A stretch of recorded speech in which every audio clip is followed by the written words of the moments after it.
on this? Yes, sir. Because I was going to start. You're going to start. I'm gonna start. I'm gonna stand. Yeah, go ahead. Okay. If you would. No problem.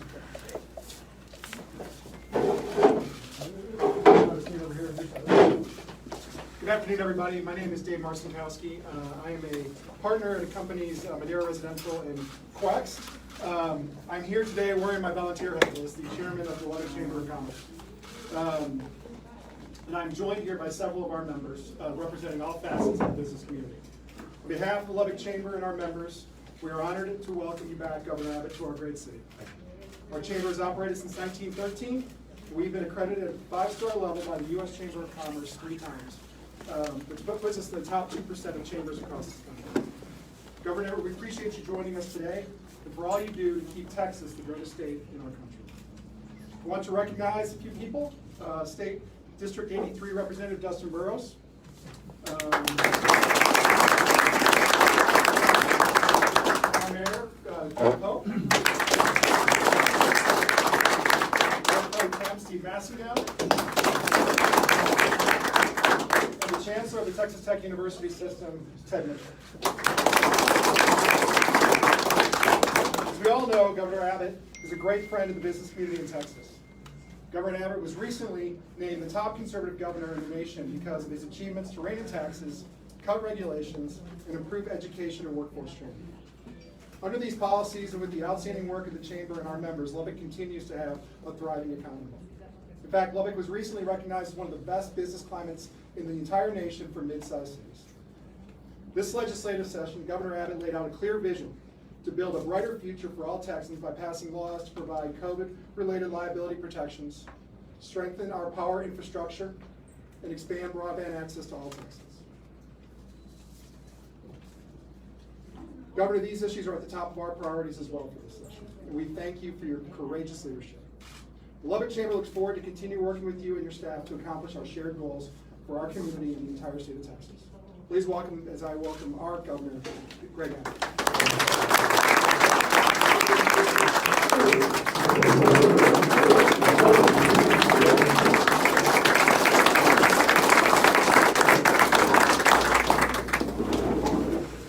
Thank you all. I want to thank you for your very kind words and for the leadership that you're showing to the business community in the greater Lubbock region. And also want to thank the Lubbock Chamber of Commerce for all that you all are doing, as well as all the business and community leaders who joined with us today, but also who really work every single day in lifting up the entire Lubbock region to being a shining star in the premier state in the United States.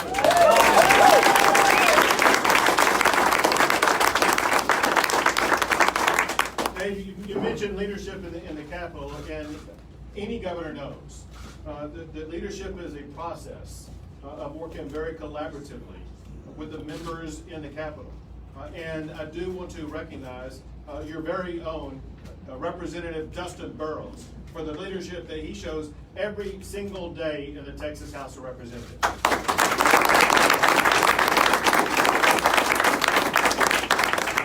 That his colleagues, Senator Perry and Representative Frullo, also wanted to be here. They are in Austin, committed to work as we speak. I also want to recognize the mayor.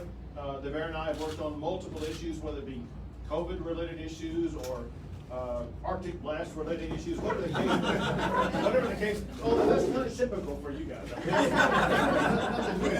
Governor's on. And one of the premier education leaders in the United States, and that is the Texas Tech Chancellor, Ted Mitchell. Thank you, Ted.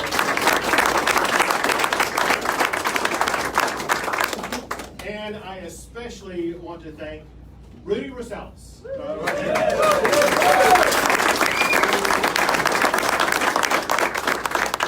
Everybody knows Rudy, as they should. But Rudy, I want to thank you and your family. I got to meet Rudy's mom, Maria.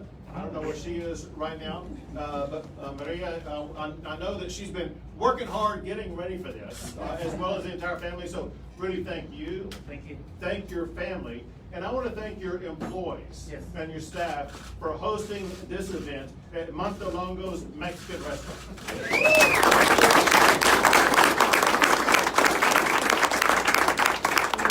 And many of you in Lubbock know the story about this restaurant and its legacy. And I know about it, but I was shown pictures of the originator of it, and that is Rudy's grandmother, Petra Montelongo, who opened this restaurant about 50 years ago and built it into what has become a Lubbock treasure. Rudy and his family, they typify the entrepreneurial spirit that does make Texas so exceptional.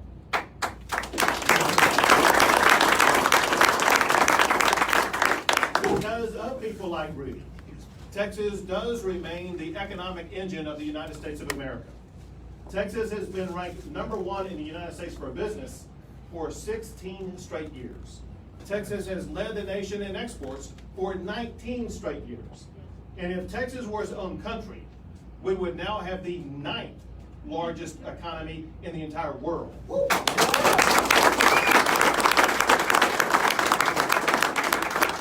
And even with this past year of COVID, Texas has remained the #1 state in the United States for economic development. Yesterday, Texas received the Governor's Cup. The Governor's Cup has been received by Texas every year that I have been governor. The award goes to the state that ranks #1 in the United States for job creation and for capital investment.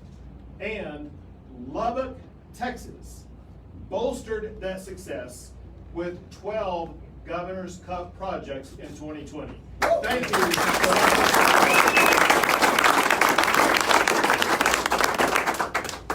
You know, that success was achieved despite COVID's impact on business operations. For nearly a half a year, most businesses have been open either 75% or 50%. And during that time, too many Texans have been sidelined from employment opportunities. Too many small business owners have struggled to pay their bills. This must end. It is now time to open Texas 100%.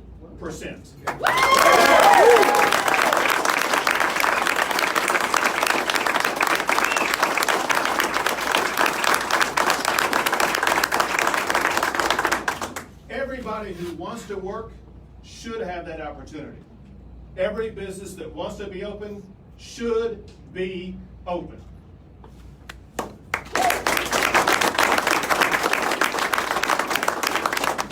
Let me tell you why now is the right time to do this. Texas is far better positioned now than when I issued my last executive order back in October. And we are in a completely different position than when I issued my first executive order last March. Back then, hardly any Texan knew what PPE was. Now we have an abundance of it. Early on, there were no COVID tests. Now we have the ability to do well over 100,000 COVID tests per day. When COVID first ravaged our communities, there were no medicines to treat it. But now we have antibody therapeutic drugs to treat COVID and to keep people out of hospitals.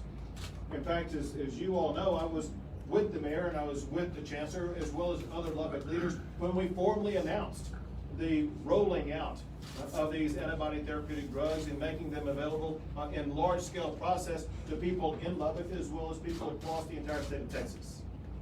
And we also have multiple medical advancements that help Texans heal and, importantly, help keep Texans out of hospitals. And last March, most Texans had no clue about the precautions needed to avoid COVID. Now, Texans have mastered the daily habits to avoid getting COVID. But most importantly now in Texas and across the country, we now have vaccines to protect Texans from COVID. More than 5.7 million vaccine shots have already been given to Texans. Today, we set a one-day record amount of vaccines administered, administering more than 216,000 in one day alone. And we're now administering about 1 million vaccine shots a week. By next Wednesday, about 7 million shots will have been given to our fellow Texans. Equally important, we are getting the vaccines to the Texans who need it the most. Those who are most likely to be hospitalized or lose their life because of exposure to COVID. By next Wednesday, over half of our seniors will have received a vaccine shot. And by the end of this month, every senior who wants a vaccine shot will be able to get a vaccine shot.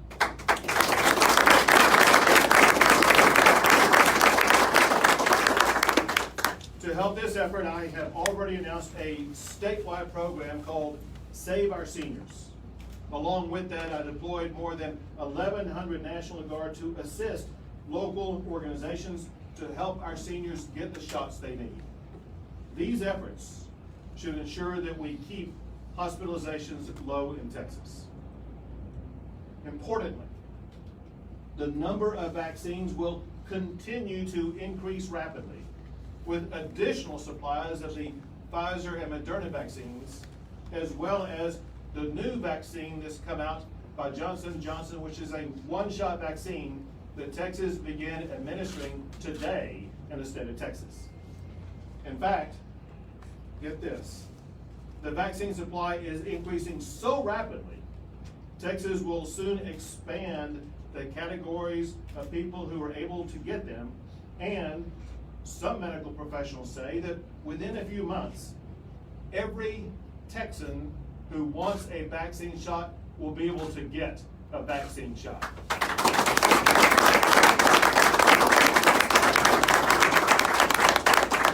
And something else happened this past year. Almost 2.5 million Texans were lab confirmed for having recovered from COVID. The CDC says that the real number of recoveries is typically 4 to 5 times the number of those who officially tested positive and recovered.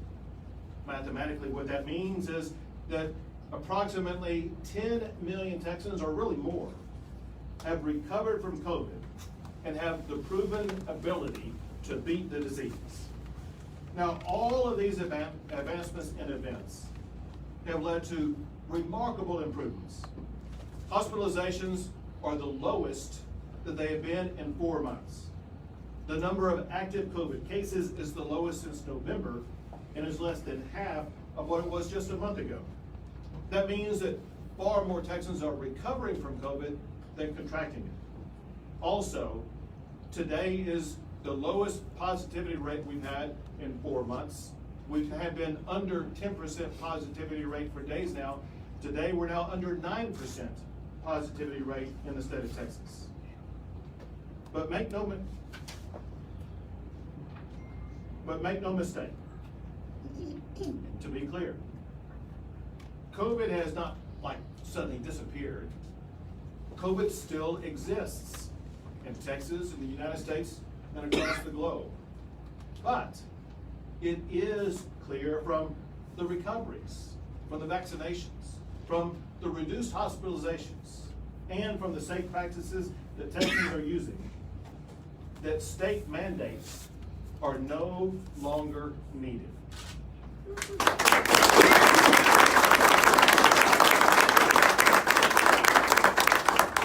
So today, I'm issuing a new executive order that rescinds most of the earlier executive orders. Effective next Wednesday, all businesses of any type are allowed to open 100%.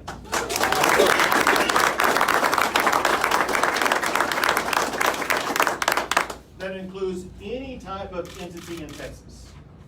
Also, I am ending the statewide mask mandate.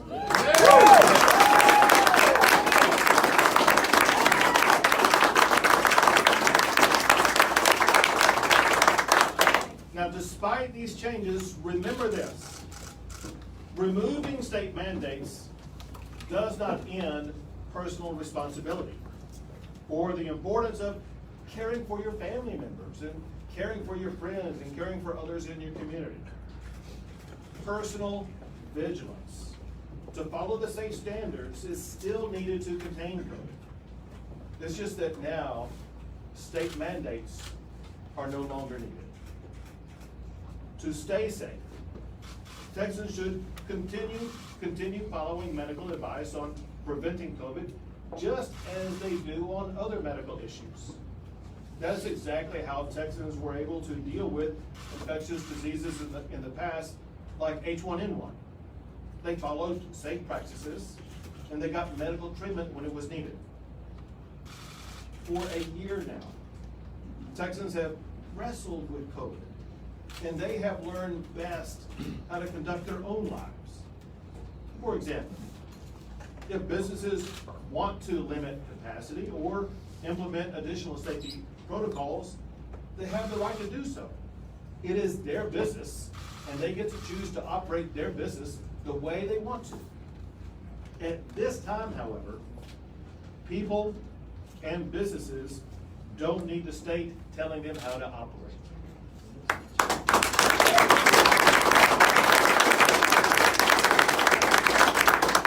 Now listen, I know that some local officials are concerned that opening the state 100% could lead to a worsening of COVID in their communities.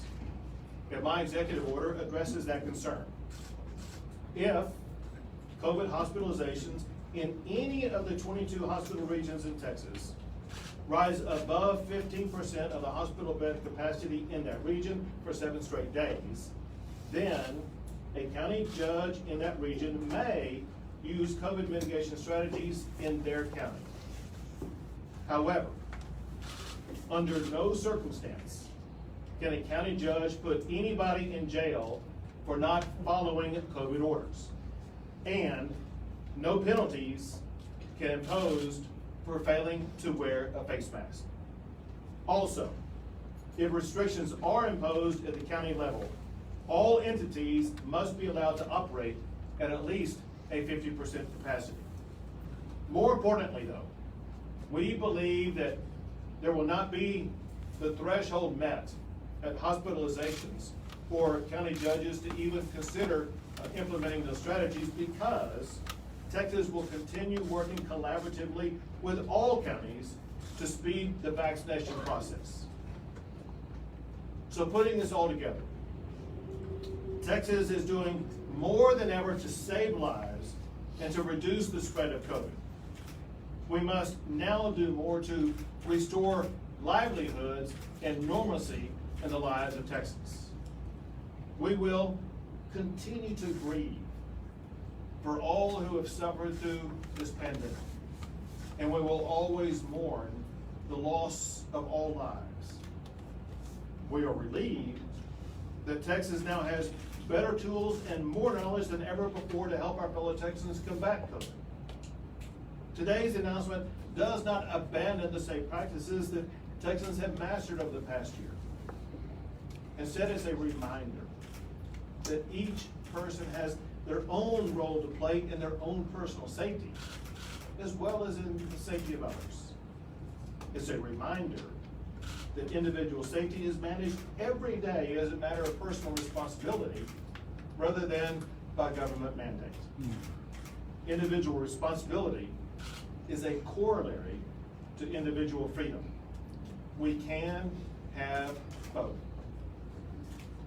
Today's announcement ensures that Rudy Rosales and his family, just like all businesses and families in Texas, have the freedom to determine their own destiny. Just like all Texans, they can tap into their own self-reliance to seize the opportunities that are so unique in Texas and that make our state the most exceptional in America. May God bless you all, and may God forever bless the great state of Texas.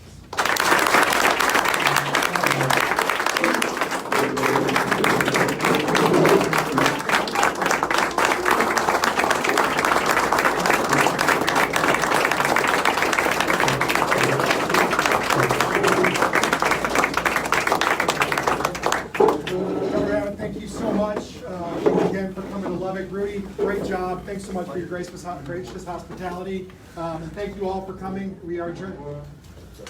Yeah, thank you all. Pretty cool.